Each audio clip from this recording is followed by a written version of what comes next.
Buenas noches a todos, buenas tardes, buenos días a cada uno donde esté y donde se encuentre. Antes que nada, agradecerles la participación.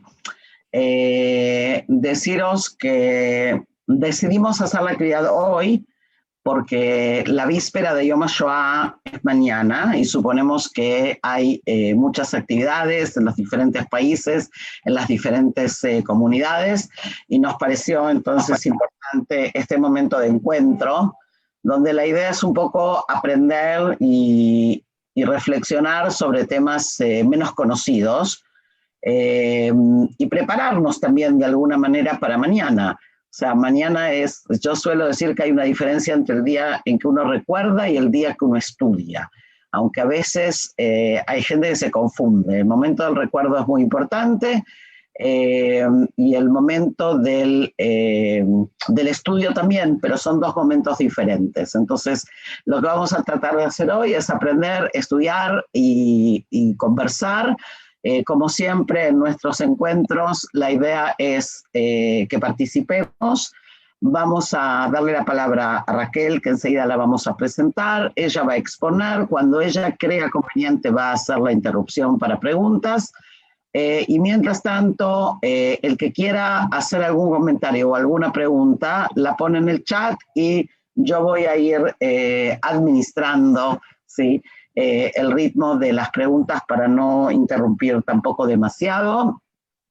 Toda la actividad calculamos alrededor de 1 hora, hora y 10, ¿ok? Como para que más o menos también os ubiquéis en el tiempo. Y ahora sí, antes que nada presentar a Raquel, Raquel Orenstein, con quien tengo el gusto de tener muchos años compartidos. Raquel hizo su maestría en Historia del Pueblo Judío y se especializa en el ámbito del Holocausto, trabaja en lo que podríamos decir que es la institución, yo creo que más importante a nivel mundial en lo que tiene que ver con todo el área de la Shoah, que es Yad Vashem, y en este momento también dirige es la directora de contenidos de un proyecto que, como vieron en la invitación, se llama Cuando la memoria encuentra el arte, que enseguida nos va a contar ella más acerca de esto, acerca de lo que está haciendo, porque hay algunas experiencias muy interesantes que creo que vale la pena que las conozcamos.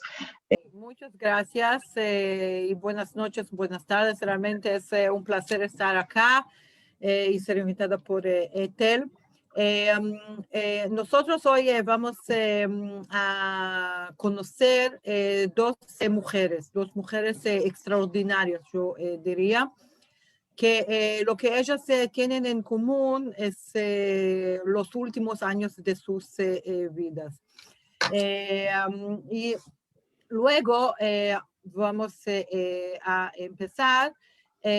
Voy a hacer acá el share screen y ahí vamos a ver. El lugar, la primera mujer sobre la cual vamos a hablar nació en Berlín. La segunda nació en Viena. Pero las dos se van a encontrar acá en el año 1942 en el gueto de Theresienstadt. En este momento,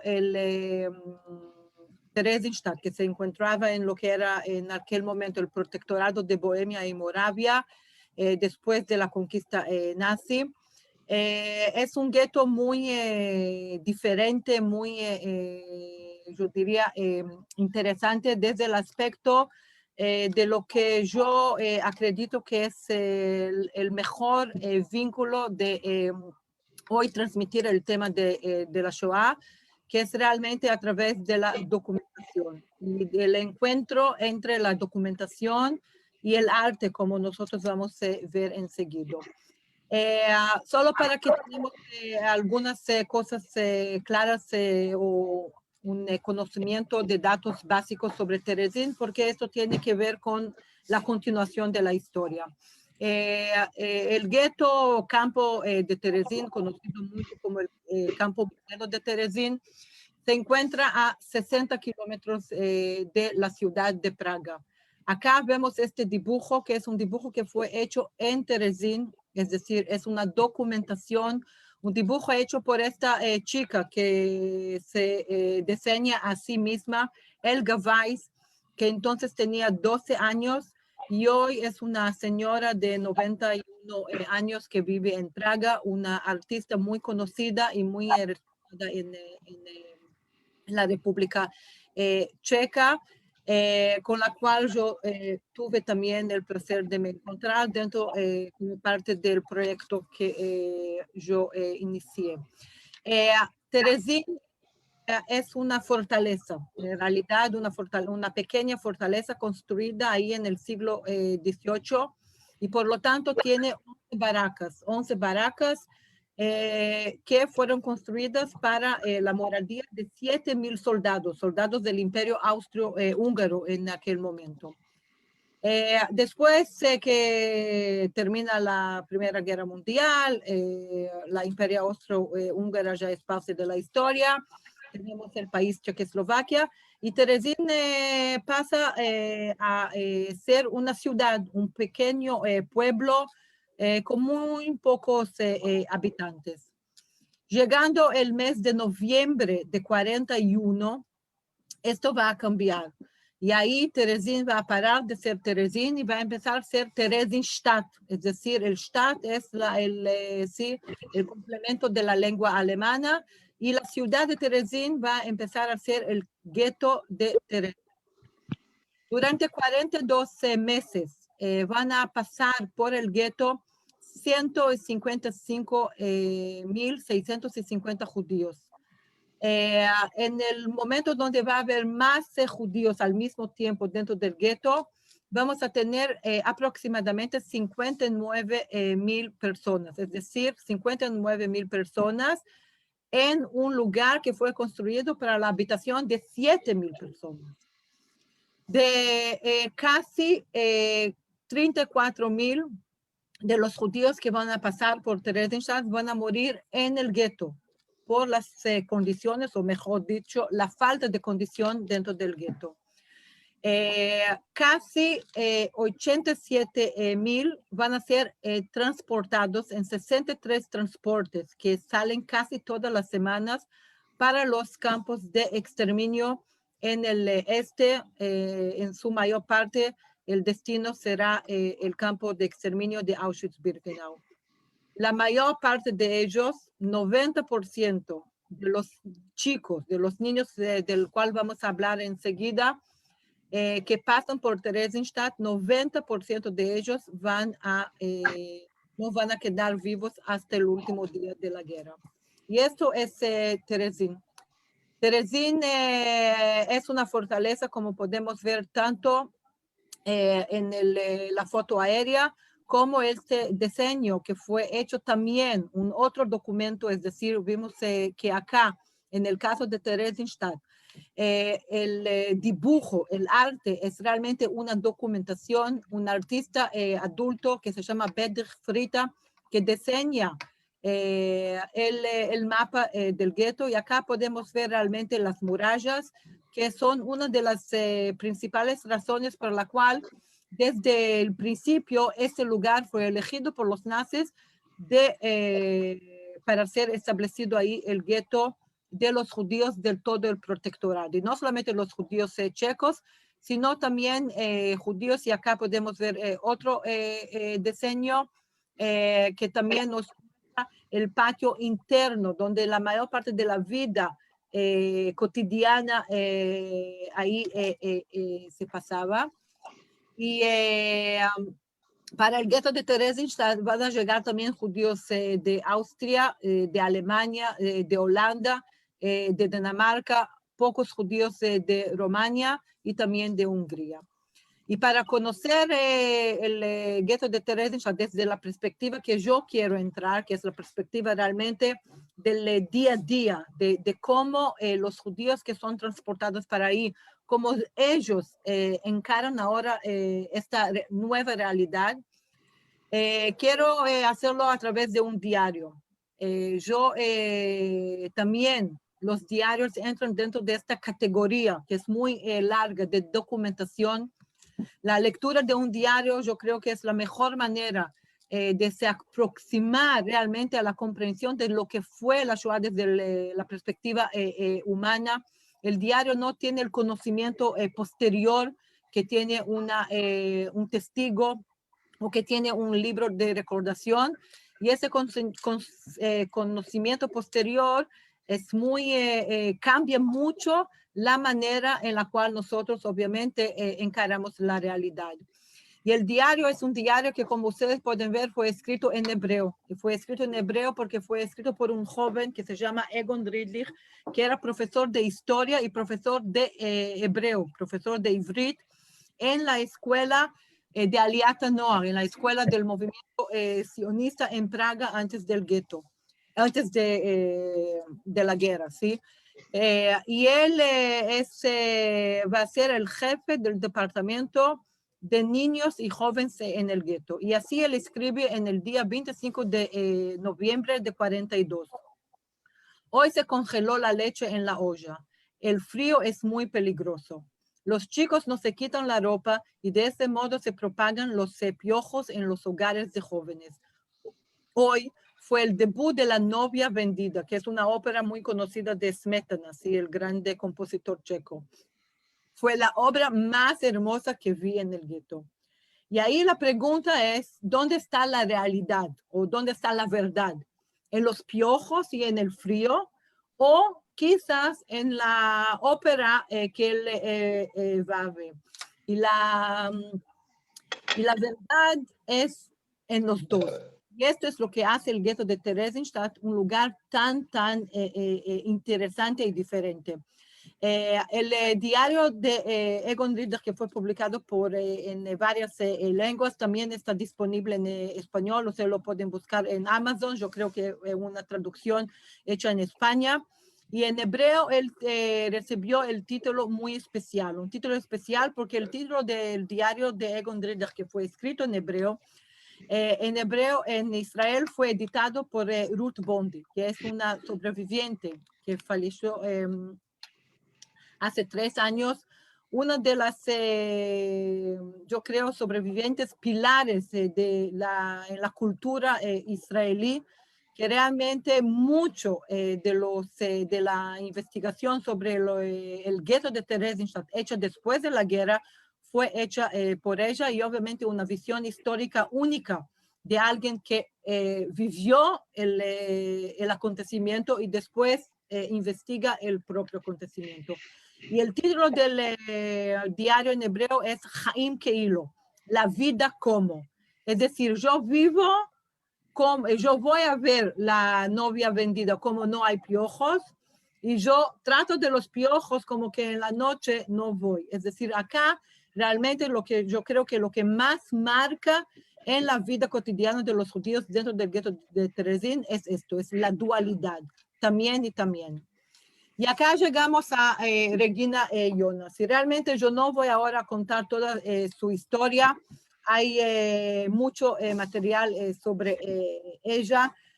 Una película documental interesante, muy linda. Yo después puedo pasar el nombre el título para Ethel. Una mujer realmente diferente, algo distinto.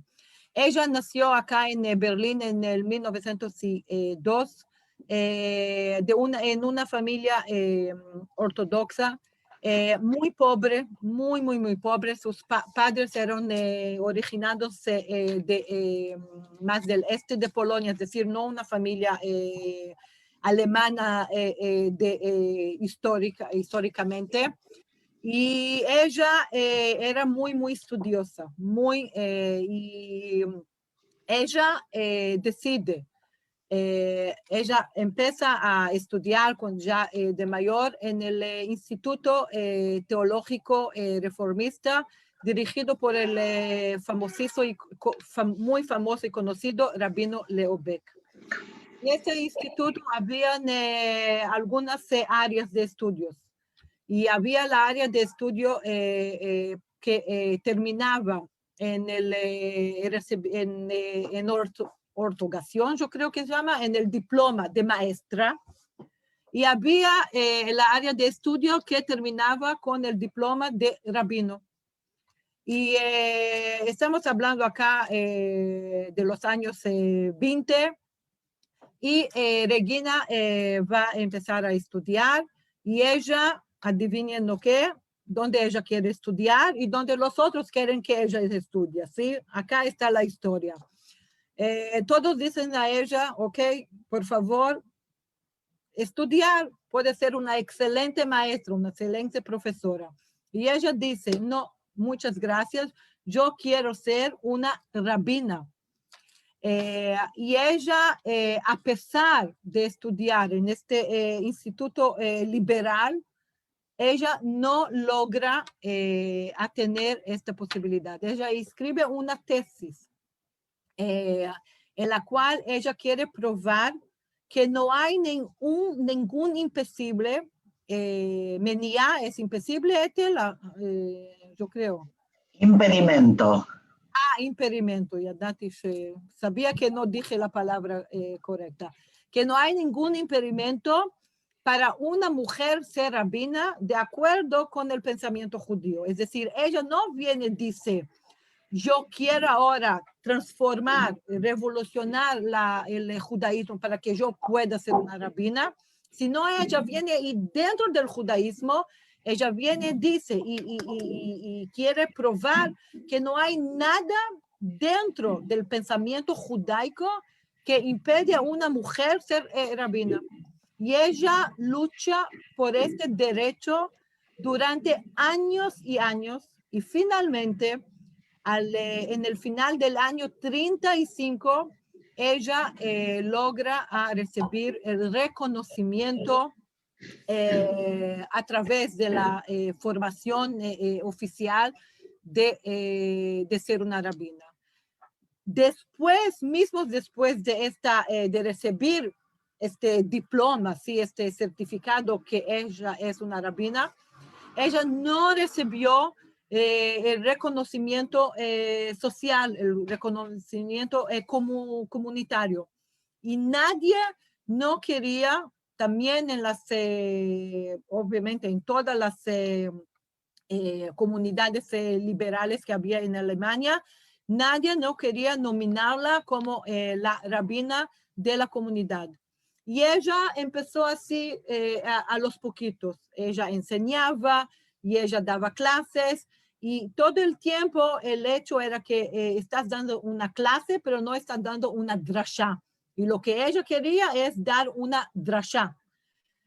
Hasta que llega, ella logra acá en Berlín dar algunas, otra vez, clases para mujeres y para chicos dentro de del Neue Synagogue, que era el símbolo de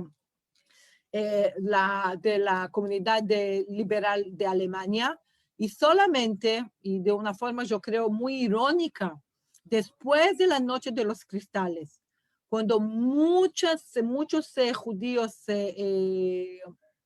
comprendieron que hay que salir de Alemania y que realmente salieron, ella de repente empezó a ser reconocida o requisitada como rabina. No en Berlín, en otras ciudades, y empezó así a viajar y a visitar comunidades, ya ejerciendo el cargo de ser rabina. Podemos ver acá, hoy esto es parte de la exposición del museo que se encuentra en la sinagoga. Acá podemos ver, acá ustedes ven acá abajo, Fraulein Rabbiner Jonas. Y hay sobre eso también una discusión, también todo documentado, de cómo que hay que llamarla, cómo hay que llamar la Rabbiner Jonas, porque en alemán no hay cómo distinguir, ¿sí? No es como en hebreo que hay Rav, y hay en hebreo hicimos la palabra Rabá para decir que es una mujer Rav. En alemán es Rabbiner. Entonces es Fraulein Rabbiner Jonas. Y ella está dando acá, como podemos ver, la Avdalá, ¿sí? En el Neue Synagogue. Y podemos ver acá la fecha, febrero de 38, es antes de la noche de los cristales, es decir, que ella no podía dar la drashá dentro de la, vamos a decir, de los acontecimientos como Shabbat, pero así en el más al costado, ella sí. Y ahí lo que va a pasar es que ella, en noviembre de 42, va a ser deportada a Terezín, junto con su mamá. Ella llega a Terezín y ella por primera vez logra ejercer de forma completa su rol como rabina. Ella se agrega al departamento de higiene mental, así se llamaba el departamento de higiene mental, dirigido por el conocido Viktor Frankl, que ahí en este momento era muy joven y no conocido, sí, quedó conocido después del Holocausto por escribir el libro El hombre en busca de sentido, que está basado en su experiencia y su vivencia en Theresienstadt. Y ella se agrega a él y empieza a trabajar con ellos. Acá vemos otro dibujo hecho en Theresienstadt también por el pintor Leo Haas, que cuenta para nosotros sobre la realidad de los ancianos en Terezín. Los ancianos en Terezín, muchos de ellos judíos del Reich, es decir, judíos que vienen de Alemania y de Austria, ellos fueron enviados a vivir en los áticos de Terezín, condiciones muy, muy, muy difíciles físicamente. Y ellos se encontraron en una situación no solamente física difícil, también una situación mental y espiritual. Y ella como rabina daba apoyo espiritual para los ancianos de Terezín. Ella daba también clases en Terezín sobre muchos temas que son relacionados al judaísmo, sobre la Biblia. Y ella realmente sintió en este momento que ella está acá haciendo el rol principal de una rabina, de una rabá, que es dar el apoyo que la comunidad necesita. Tenemos una drasha que quedó. Esto es otro tipo de documentación muy especial de Terezín. En Terezín, el prototipo de los judíos que llegó a Terezín, judíos de Europa Central, eran judíos muy intelectuales. Y llegó a nosotros como casi 500 charlas y clases que fueron hechas o transmitidas en Terezín sobre todos los asuntos que podemos imaginar o no imaginar. Yo, por ejemplo, como parte de mi trabajo en Yad Vashem, yo doy clase en la Escuela de Medicina en Hadassah en Karem, que ellos tienen un curso optativo sobre la medicina durante la época de la Shoah, y yo doy ahí siempre una clase sobre la medicina en Terezín. Y hay no solamente que hay medicina y mucha medicina en Terezín, sino que hay clases de medicina como especializaciones para cómo poder ser médico dentro de esto. Y hay clases realmente y charlas de todo, de arte y de, como dije, de judaísmo, de educación, de música, mucho de música y de todo tema que podemos pensar y no pensar. Y todas estas anotaciones, ¿sí? Cada uno de nosotros que es maestro, sabe que el maestro, sí, como yo, prepara los papeles antes de la charla, y estos papeles quedaron, simplemente quedaron en Terezín y llegaron a nuestras manos. Una de estas charlas fue la charla de Regina Jonas, y ella dice así: nuestro pueblo, el pueblo judío, fue enviado por Dios al interior de la historia como un pueblo bendecido. Ser bendecido por Dios significa dar sin importar dónde estemos o en qué situación de vida nos encontremos. Bendición, bondad, lealtad, amor, destinado hacia la creación divina desde una posición de humildad hacia Dios. El papel del pueblo judío de Israel fue y sigue siendo iluminar los pilares del mundo. Debemos luchar por ese ideal también aquí en Terezín. Ser siervos de Dios y como tales ser trasladados desde el mundo físico hacia el mundo eterno. Y ella firma Rabina Jonas, anteriormente Berlín. En diciembre de 1944, ya tan próximo al final de la guerra, ella es enviada a Auschwitz-Birkenau y ahí termina su historia. Durante muchos años, su nombre fue ocultado de la historia. Yo tenía una grande amiga y una grande maestra que yo sé que él también la conocía, la querida Raquel Odara, que siempre pionera en el área del campo de investigación de mujeres en la Shoah. Y ella siempre decía que hay history y hay her story. So, her story durante años y décadas no fue contada. Y lo que pasó es que solamente en los principios de los años 90, llegó a Berlín una investigadora que estaba haciendo un trabajo sobre las mujeres pastores evangelistas durante en Alemania antes de la guerra. Y ella llega a un pequeño archivo en Berlín, pero en la parte que quedó como Berlín oriental. Y ella dice lo que ella está buscando y de repente lo envían un sobre. Y dentro de este sobre, lo que ella encuentra es esta fotografía, que es la única fotografía de Regina que tenemos, la única, y su tesis donde ella quiere defender su derecho de ser una mujer rabina.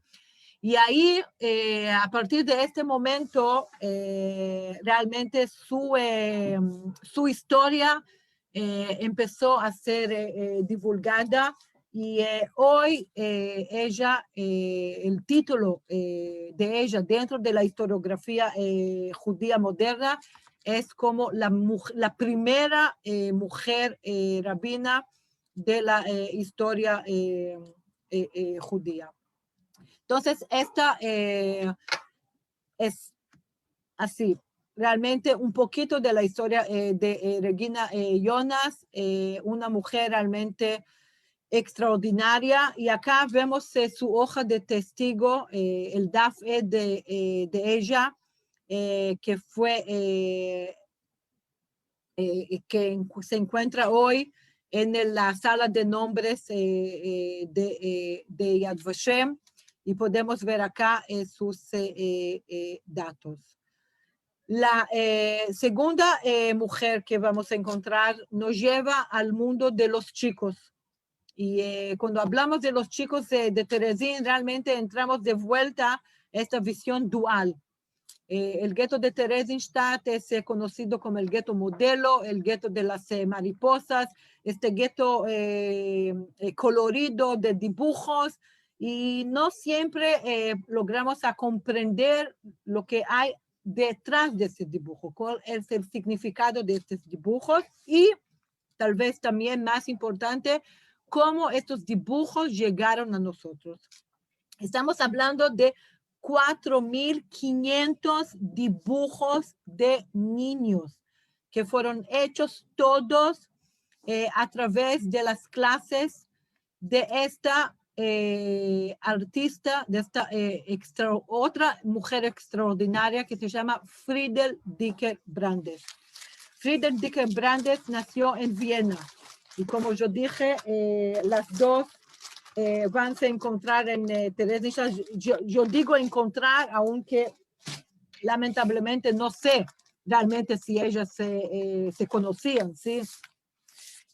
Yo espero que sí, porque yo creo que sería muy interesante para las dos de conocer, pero no tengo cómo saber eso. Y Friedel Dicker Brandes nació en Viena en el año, como podemos ver, el 1898. Ella quedó órfana de su mamá muy joven, como chica. Y otra cosa que tienen en común Regina y Friedel es ser órfanas. Regina de su papá, que murió cuando ella era muy joven, y Friedel de su papá. Y las dos eventualmente nunca se tornaron madres. Las dos no tenían hijos, y esto tal vez también es otro vínculo que pasa entre las dos. Ella muere, ella va a ser asesinada, como vemos acá, 2 meses antes de Regina, pero en el mismo lugar, también en Auschwitz-Birkenau. Y Friedel Dicker Brandes es una artista muy reconocida, muy respetada dentro de la área del Bauhaus. Ella frecuentó la escuela del Bauhaus. Estamos hablando acá en los años que el Bauhaus era todo en el mundo del arte, y obviamente que Viena era un centro súper importante. Todos nosotros acá en Israel, en Tel Aviv, nosotros tenemos esta admiración por toda la arquitectura Bauhaus que llegó a nosotros a través de la aliyá de los judíos de Alemania. Y ella, después de su estudio, formó un atelier que era muy conocido, muy otra vez con un otro judío que se llamaba Zinger. Y ella en algún momento pasa a identificar con el mundo de la ideología comunista. Ella se agrega al Partido Comunista Austríaco, y por lo tanto, cuando Austria es anexada al Reich, ella comprende rápidamente que ella no puede quedar ahí. La familia de su mamá era de origen checa, y por lo tanto ella emigra en este momento, 38, ¿sí? Todavía Praga no está bajo de la conquista. Ella emigra para Praga. Ahí encuentra un pariente lejano de ella, con el cual ella se casa, y ahí ella se va a tornar Friedel Dicker Brandes. Los dos, después que Praga es conquistada por los nazis, ellos salen de Praga y creen que en un lugar más chico las cosas serán menos difíciles, pero como sabemos, el destino era muy difícil para un judío escapar de su destino, y por lo tanto ella también va a llegar y va a ser deportada a Theresienstadt. Y ahí ella va a empezar a trabajar con los niños. Y ella va a vivir en la baraca, el 410, que era la baraca de las chicas que hablaban checo.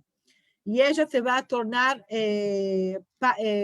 maestra, profesora de arte, y ella va a empezar a trabajar y va a utilizar o va a vincular su talento artístico para el ramo de la terapia.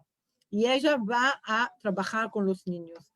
Y acá, para volver al mundo de los niños, volvemos un poco al diario de Egon Ridlich, que era, como yo mencioné, el director del departamento que cuidaba de todos los niños y jóvenes. Y él escribe así en enero de 42. No pudimos trabajar porque estábamos encerrados en la casa. Pedí sacar a los niños del transporte y así conseguí que estos no viajense. Sin embargo, creo que es imposible tratar de sacar de ahí a las dos compañeras mayores. Nuestro trabajo se parece al de la Aliata Noir. Ahí conducimos niños a la libertad. Aquí tratamos de rescatar a los niños de la muerte. Y lo que Friedel quiso hacer era rescatar la alma, la inocencia de los chicos, los invitando, los incentivando a expresar todo su mundo interno a través del arte, a través de los dibujos. Y podemos ver acá algunos ejemplos de estos 4.500 dibujos que hoy se encuentran en el mundo entero. No creo que hay un museo grande del Holocausto hoy donde no hay ejemplos de los dibujos de los niños de Friedel. Pocos saben que es ella que antes de ser transportada de Terezín para Auschwitz tuvo la preocupación de guardar todos estos dibujos en una maleta. La maleta quedó en Terezín, ella fue deportada y no quedó. Después de la guerra, esta maleta llegó a través de un otro profesor que trabajaba con los niños al Museo Judaico de Praga, y ahí fueron salvos gracias realmente a ella. Ahora imaginen 4.500 dibujos, es decir, ella nunca tiró ningún dibujo, ella guardaba todos los dibujos. Y como podemos ver, muchos de los dibujos están firmados. Hay nombres de los niños, porque ella también incentivaba a los niños de firmar, escribir su nombre en los dibujos. Acá vemos un ejemplo de algo que yo me identifico mucho. Hay gente como yo que no sabemos dibujar ni nada, y ella trabajaba con los niños a través de la técnica de collage, es decir, para que los que también no sabían dibujar, también podían a través del collage, podían también expresar su mundo a través del arte. Tenemos acá la oportunidad muy especial de conocer a la maestra a través de una alumna, Dita Kraus, sobreviviente del gueto de Terezín, que vive acá en Israel. Dice así sobre su maestra: Friedel nunca me criticó y sabía cómo encontrar algo bueno, incluso en la pieza menos atractiva. Podía explicar algo tan inteligible como, por ejemplo, como mirar un cuadro y verlo. Tenía varios libros sobre el arte en su habitación. Me quedé sorprendida por los girasoles de Van Gogh. Ella llamó mi atención sobre cómo los colores con los que fueron pintados nos corresponden a los colores reales. Resulta que el artista ve todo de manera diferente y que esto está permitido. Es decir, acá lo que ella quería era dar la libertad a los niños que están encerrados dentro del gueto. Y acá llegamos al proyecto que yo lo creé, yo lo inicié junto con un músico israelí que se llama Efi Shoshani, que escribió la melodía, música a los poemas que fueron escritos por los niños de Terezín y publicados en el conocido libro No hay mariposas en el gueto. Y lo que nosotros hacemos es esto, es encontrar el arte con la memoria, el arte con la documentación. Y para este Yom HaShoah, nosotros estamos hoy, como yo dije, de acá yo me voy a Jerusalén a ser entrevistada en el noticiario nocturno de Kan 11, para quien conoce en Israel. Y esto será el lanzamiento oficial del clip, así que ustedes están antes del lanzamiento especial, no cuente a nadie. Y el poema que vamos a ver ahora se llama Olvidadas. Tu recuerdo rubio que me das la calma para que no me olvide de la que quería. Yo sonrío cuando tú me acaricias, porque eres mi confidente, mi mejor amiga. Tu recuerdo dulce, relátame el cuento de aquella muchachita que perdí. Relata, describe su adorno dorado. Llama a la golondrina para que la traiga.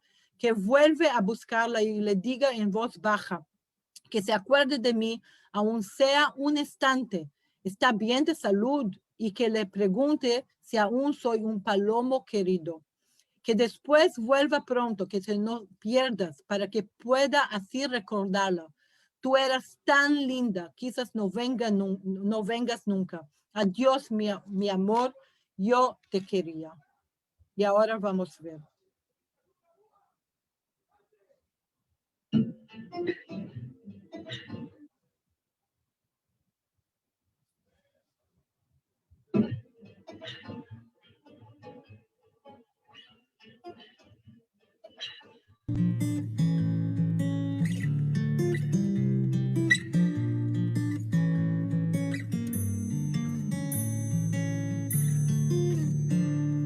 אתה זיכרוני שוב תבוא ותרגיע, ליבי יחרד ותתנני צורי, תביא לפניי זו אשר אהבתיה, תחזיר חיוכי לראי חברי. אתה זיכרוני המתוק בו ספר לי, בדיית אהבה שהייתה ושקעה, את זו החמדת לבבה שוב תאר לי, אמו מחכה וכמו את מחכה. שאל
yo diría, la inspiración del visual de este clip está basada realmente en Friedrich Brandes, en el tema del uso de los colores como una manera de expresión.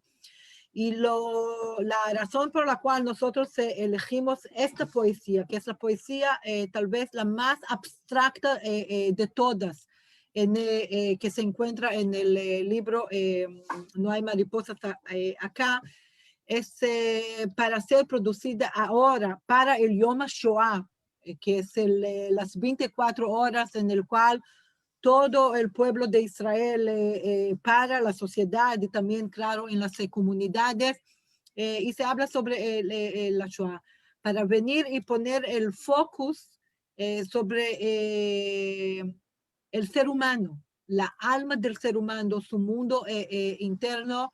No hay acá nada en esta poesía tan linda, tan delicada, escrita por un niño de 14 años. Es difícil de imaginar que un niño de 14 años tiene esta maturidad de escribir algo así, que no hay acá nada, solo el hecho que la historia, la documentación dice esta poesía fue escrita en Terezín, porque si nosotros escuchamos esta poesía, la leemos, no hay acá nada que dice a nosotros esto pertenece al Holocausto, y es exactamente por eso que nosotros elegimos a producir esta poesía para el Yom HaShoah acá de Israel.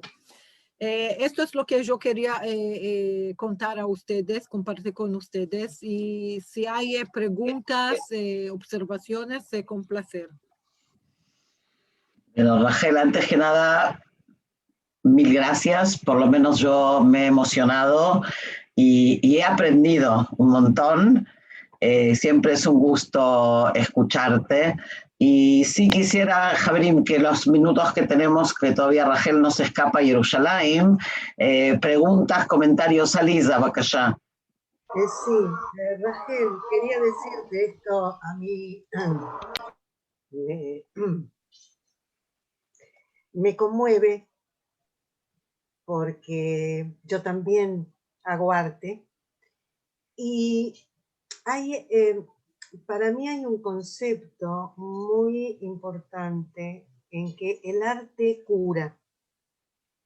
Y me parece que precisamente lo que vos relatás era como la tabla, ¿no es cierto?, para poder vivir aquello que se vivía. Que se relaciona también con la ópera de la que habla el maestro, que se relaciona también con Gueto de Sobol, ¿no? Es decir, la única opción que el alma humana tiene para salvarse como alma humana es el arte. Y desde ahí es absolutamente conmovedor. Y el clip es fantástico y la poesía es hermosa. Y te agradezco muchísimo. Hermoso. Oh, a ti, sí, gracias. Bakasha, Javerim, no sé, Rachel, si leíste en el chat, están todos muy agradecidos, sí, sorprendidos. Tenemos gente también que hizo comentarios en el Facebook, después te los vamos a pasar. Yo me quedé pensando, Raquel, en algo que yo conocí también por ti hace muchos, muchos años, o en alguien, mejor dicho, que fue Eti Ilsum.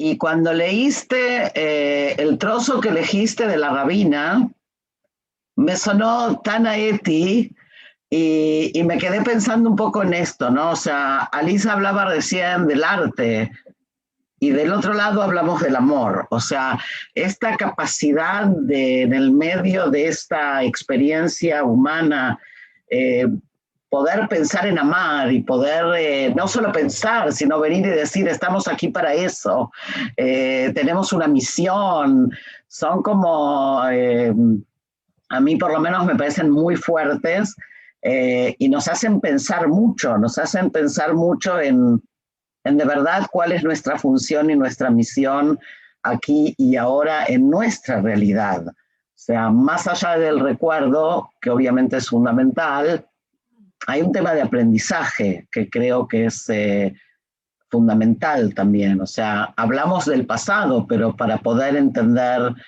nuestro presente y para poder proyectar nuestro futuro. Entonces me sonó así como dos figuras tan diferentes, pero en algún lugar se tocan. ¿Sí? Es verdad, sí. Y también esto es otro diario muy recomendable, también está en español, el diario de Etty Hillson, una más joven que Regina, escrito en Holanda. También el destino de ella es el mismo, se puede decir, que también fue asesinada en Auschwitz-Birkenau. Y realmente, tal vez para finalizar con lo que deciste ahora, yo tuve ayer una experiencia muy especial para mí, un encuentro con el juez de la Suprema Corte de Israel, el Shofet Barak, que es un niño sobreviviente del Holocausto. Él fue salvo junto con su mamá por un campesino en Lituania, y él dijo que lo que él aprendió de la Shoah es lo que él ejerció durante todos sus años como juez de la Suprema Corte, que la cosa más importante para él es el Kvod Adam. La dignidad humana.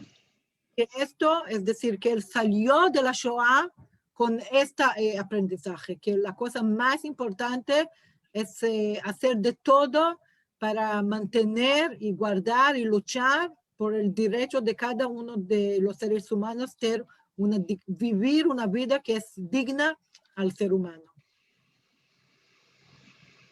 Creo que con esas palabras, Rachel, vamos a dejarte ir, agradeciéndote nuevamente y a todos los compañeros y compañeras que entraron a la actividad. Vamos a colgar la grabación que ya está en el Facebook en este momento y también la vamos a dejar en el YouTube para que también podáis convidar a otras personas a verla.